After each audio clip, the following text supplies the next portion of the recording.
29 70 63.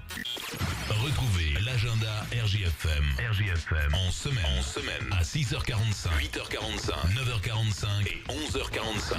La vie claire, plus de 70 ans d'indépendance. Être indépendant, c'est être intransigeant sur la qualité. Surpasser la réglementation bio. La vie claire, un engagement pour l'environnement. La vie claire, à Montluçon, zone commerciale Jules Guesde, ouvert du lundi au samedi. RJFM Municipal 2020. RJFM, l'invité du jour, Municipal 2020. On termine à 8h44 notre tour d'horizon des têtes de liste à Montluçon pour ce scrutin de dimanche, scrutin maintenu bien évidemment. Et ce matin, nous recevons Jean-François Reul. Bonjour. Bonjour. Vous êtes à la tête de la liste Lutte ouvrière, faire entendre le camp des travailleurs pour ceux qui ne vous connaissent pas. Évidemment, c'est le petit exercice habituel de présentation. Qui êtes-vous finalement ? Je suis retraité cheminot, j'ai fini ma carrière à Juvisy-sur-Orge. J'avais travaillé 4 ans à Montluçon de 96 à 2000 et j'ai fait toute ma carrière. J'ai fait 29 ans de service à la SNCF. Et avant, j'ai travaillé dans le privé. C'est la 3e fois que vous êtes candidat au municipal, c'est la 3e fois que je suis candidat au municipal à Montluçon, oui. Mais la première en tant que tête de liste ? La première en tant que tête de liste, oui. Comment ça se passe justement ? Comment ça s'est passé le fait de vous désigner, vous, entre guillemets Normalement, Lutte ouvrière, on présente systématiquement des femmes à la tête de nos listes. Et dans l'impossibilité de présenter Véronique Dreyfus, c'est moi qui ai été désigné comme tête de liste pour Lutte ouvrière. Lutte ouvrière qui est présent dans d'autres villes du département, notamment. On est présent un petit peu à Moulins, un peu à QC, un peu... Donc cette liste de 39 noms, comment vous l'avez mise en place ? Alors on a fait le choix délibéré d'avoir uniquement des ouvriers sur notre liste, puisqu'on représente principalement la classe ouvrière. Et c'est également une liste internationaliste, puisqu'on a des gens de la communauté portugaise, des gens de la communauté turque, des gens des Comores aussi. Donc c'est une liste qui est volontairement composée d'ouvriers, volontairement internationalistes. On est la seule sur Montluçon. C'est important pour vous d'être présent dans ce débat là avant le premier tour, de présenter une liste pleine tout simplement. On se présente à toutes les élections quand on le peut. Depuis 1974, depuis la première fois où Arlette Laguillet s'était présentée au présidentiel, on a toujours présenté des listes aux élections. Donc on existe depuis 1939. Et on avait été dissous en 1968. On s'appelait la Havre ouvrière. On a créé Lutte ouvrière immédiatement après. Et donc Lutte ouvrière est un parti politique qui existe depuis 1939. Donc on a un hebdomadaire, le journal Lutte ouvrière. On a des bulletins d'entreprise, donc tous les 15 jours dans les entreprises de Montluçon. On a un mensuel Lutte de classe et tous les travailleurs nous connaissent bien parce que déjà à travers nos bulletins d'entreprise, on est connus. On est les seuls à diffuser régulièrement sur les entreprises de Montluçon et entre autres, tous les 2 mois, grosso modo, on fait une caravane et on diffuse nos idées dans les principales entreprises de la zone. Avec parfois des présences aussi sur le boulevard, par exemple, ou des lieux passants. Oui, quelquefois, en place Piquant, des lieux de vie, quoi. Pour faire passer le message, et autour de ces élections municipales, le message, c'est faire entendre le camp des travailleurs. C'est vraiment ça qui motive finalement votre engagement. Oui, parce qu'on est la seule liste à vraiment insister là-dessus, parce que l'avantage de ces élections, elles montrent bien qu'il y a quand même 2 classes complètement antagonistes dans cette société, puisqu'on a quand même une liste qui est du patronat, on va le dire, avec Laporte, avec Duboissé, qui est le président de la CCI. On a aussi Madame Sartirano, qui est chef d'entreprise, donc... Nous, on présente le camp des salariés, le camp des travailleurs, des salariés, des retraités, des chômeurs, et il y en a beaucoup. Donc, on représente cette classe-là, parce que la seule classe qui peut faire changer les choses dans cette société, c'est les travailleurs, puisque les travailleurs, comme vous, comme moi, on fait tous tourner la société. Si on n'était pas là, il n'y a rien qui se passerait. Et par contre, toute la quasi-totalité des richesses produites par notre travail est accaparée, on va dire, par une quarantaine de milliardaires, quoi, grosso modo, dans ce pays. Donc c'est ça qui fait la principale différence nous avec les autres listes, c'est on pense pas qu'à Montluçon, même si on est arrivé à avoir la mairie de Montluçon, on n'aura pas un îlot de socialisme à Montluçon, puisqu'il y a des tas de mesures qui sont largement au-delà du pouvoir d'une municipalité. Quand on voit des multinationales, si Goodyear décide un jour de délocaliser complètement les activités de Dunlop ou de fermer Dunlop, là la mairie n'aura aucun pouvoir là-dessus. Ce qui se passe, c'est que pendant toutes les années écoulées, parce que ça fait 18 ans quand même qu'on supporte du Gléry et son équipe, on aurait fait quand même beaucoup moins de béton et beaucoup plus de social. Parce qu'on s'aperçoit que les mairies, quand même, elles servent, c'est une mine d'or pour les entreprises du bâtiment et des travaux publics. Et donc, ce qu'on fait jusqu'à maintenant, nous, si un jour on est à la mairie, on va déjà arrêter tous les travaux qu'il y a, qui sont en cours, qui sont pharaoniques. Le garage Renault Minute, il va rester à sa place, ça c'est sûr. On a la médiathèque va rester à sa place. On va stopper déjà tous les travaux démentiels, parce qu'on a un taux d'imposition foncière, c'est ce qui pose quand même vraiment problème à Montluçon. Il n'y a pas que moi qui le dis. Et cette semaine-là, j'ai rigolé jaune quand même, parce que j'avais lu la profession de foi de Laporte qui dit alors dans sa profession de foi, il dit qu'il ne va pas augmenter les impôts fonciers. Mais il a distribué un train dans les boîtes aux lettres en disant qu'il allait les diminuer. Alors que nous, on dit que l'impôt foncier est insupportable pour les Montluçonnais. On a des exemples de gens qui nous disent, qui sont venus s'installer à Montluçon en retraite, qui disent si j'avais su, je serais parti ailleurs. Hein. J'ai connu, parce que ce qui est lamentable, c'est qu'on peut acheter une maison pour pas trop cher à Montluçon, par rapport à la région parisienne. On peut acheter une maison à 60 000 euros, mais quand on voit qu'on va payer une taxe foncière, ça fait réfléchir, sachant que même pas 100 km d'ici, pour une même maison, mettez au Poinçonnet dans l'Inde, vous allez payer moitié moins.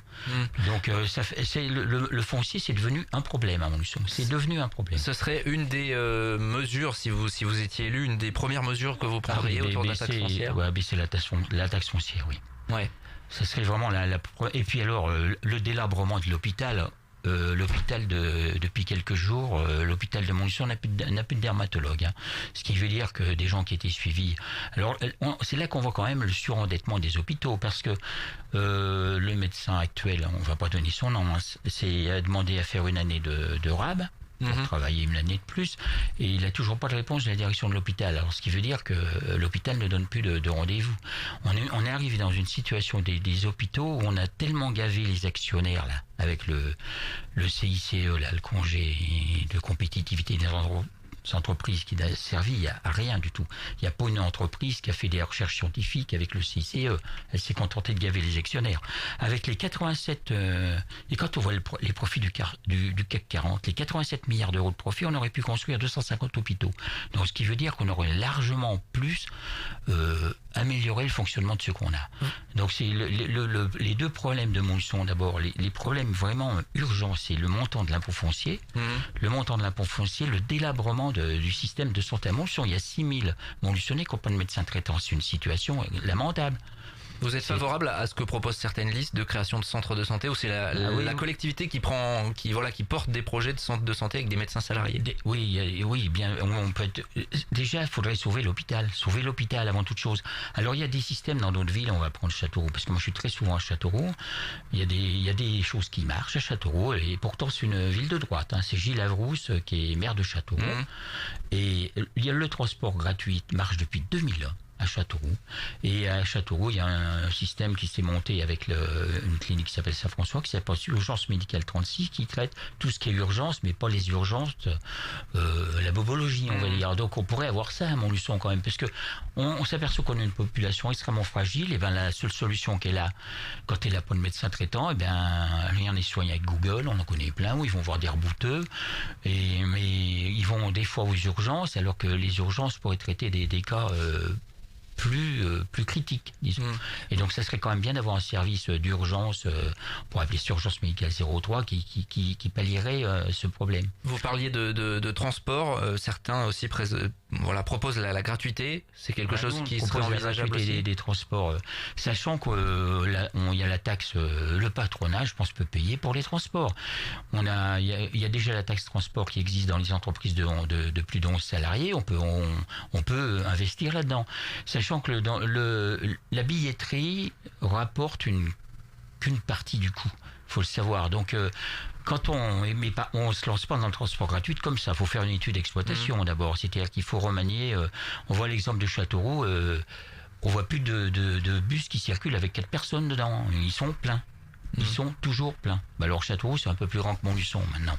Alors autrefois, c'était le contraire. Alors le temps file assez rapidement, mais dans votre document de campagne, vous le dites clairement en présentant une liste, Lutte ouvrière n'a pas pour ambition d'être un meilleur gestionnaire des affaires de la commune. Nous savons à quel point l'État ligote les municipalités. Vous êtes assez pessimiste finalement sur le rôle d'une municipalité? Bah oui, s'aperçoit qu'il y a beaucoup de choses qui sont demandées par les autres candidats qui sont même pas du ressort de la municipalité, par exemple.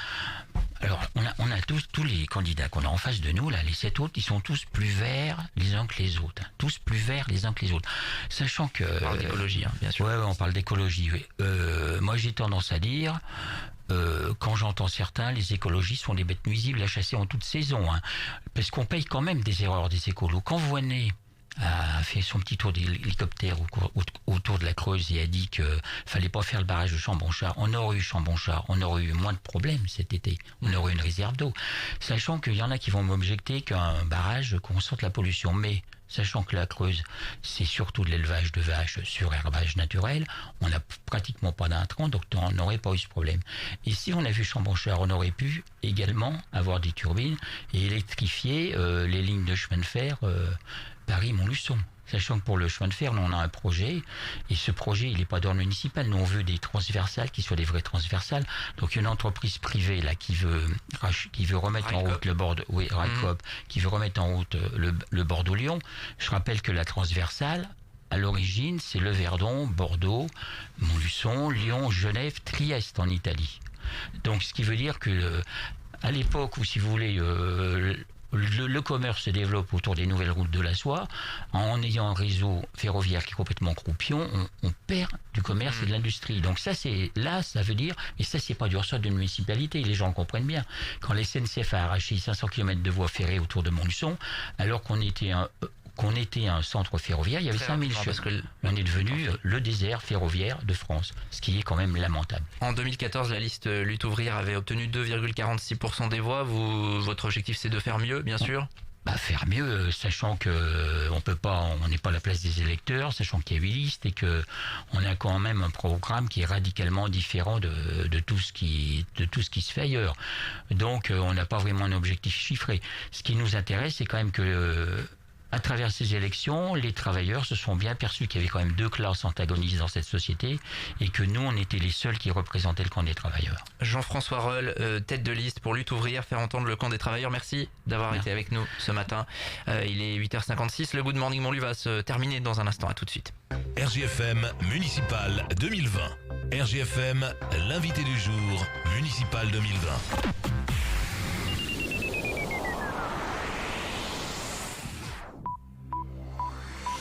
RJFM se met en mode élection municipale. Dimanche 15 et 22 mars, 2 soirées spéciales dès 19h.